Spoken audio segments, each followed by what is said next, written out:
database language or relational query language.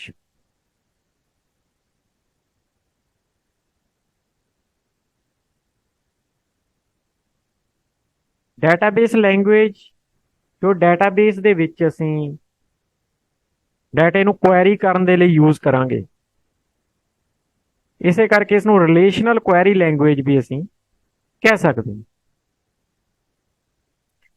Database languages is a set of statements used to perform data definition, data manipulation, and data control in a DBMS or RDBMS.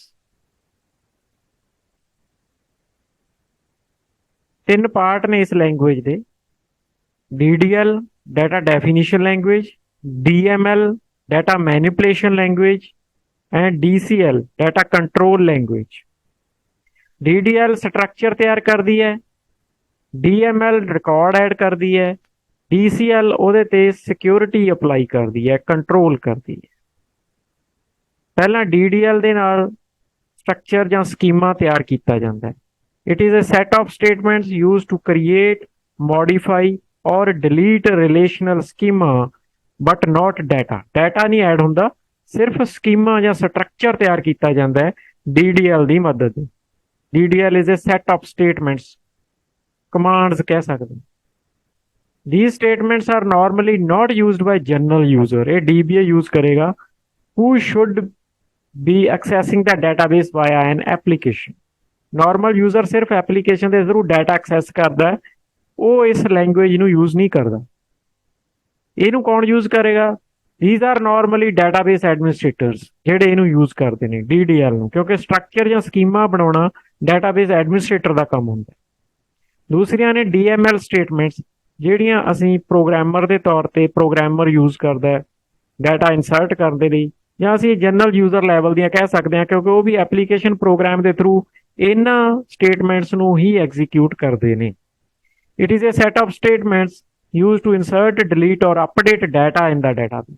Structure DDL ਨੇ ਬਣਾਇਆ, data DML statements add ਕਰਨਗੀਆਂ। Record add ਕਰਨੇ, delete ਕਰਨੇ, update ਕਰਨੇ DML statements ਦੀ ਮਦਦ ਨਾਲ ਹੋਣਗੇ। These statements are used by general users or operators who deal with data directly or indirectly. ਜਿਹੜੇ ਐਪਲੀਕੇਸ਼ਨ ਪ੍ਰੋਗਰਾਮਰ ਨੇ ਉਹ ਤਾਂ ਯੂਜ਼ ਕਰਨਗੇ ਹੀ ਇਹਨਾਂ ਨੂੰ, ਕਿਉਂਕਿ ਉਹਨਾਂ ਨੇ ਪ੍ਰੋਗਰਾਮਿੰਗ ਦੇ ਵਿੱਚ ਇਹ ਸਟੇਟਮੈਂਟਸ ਯੂਜ਼ ਕਰਨੀਆਂ ਹੁੰਦੀਆਂ ਨੇ।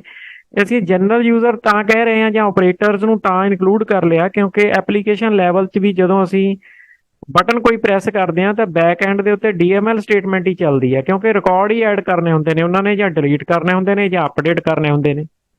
DDL ਦਾ ਕੋਈ ਕੰਮ ਨਹੀਂ ਹੁੰਦਾ, ਕਿਉਂਕਿ ਉਹ ਤਾਂ ਇੱਕ ਵਾਰ ਹੁੰਦੀ ਹੈ, ਸਟਰਕਚਰ ਇੱਕ ਵਾਰ ਤਿਆਰ ਕਰ ਦਿੰਦਾ DBA, ਰਿਕਾਰਡ ਉਸ ਤੋਂ ਬਾਅਦ ਕਈ ਵਾਰ ਐਡ ਹੁੰਦੇ ਨੇ, ਡਿਲੀਟ ਹੁੰਦੇ ਨੇ, ਅਪਡੇਟ ਹੁੰਦੇ ਨੇ। ਸੋ DML ਸਟੇਟਮੈਂਟਸ ਬਾਰ-ਬਾਰ ਯੂਜ਼ ਹੁੰਦੀਆਂ ਰਹਿੰਦੀਆਂ ਨੇ ਡਾਟਾਬੇਸ ਦੇ ਉੱਤੇ।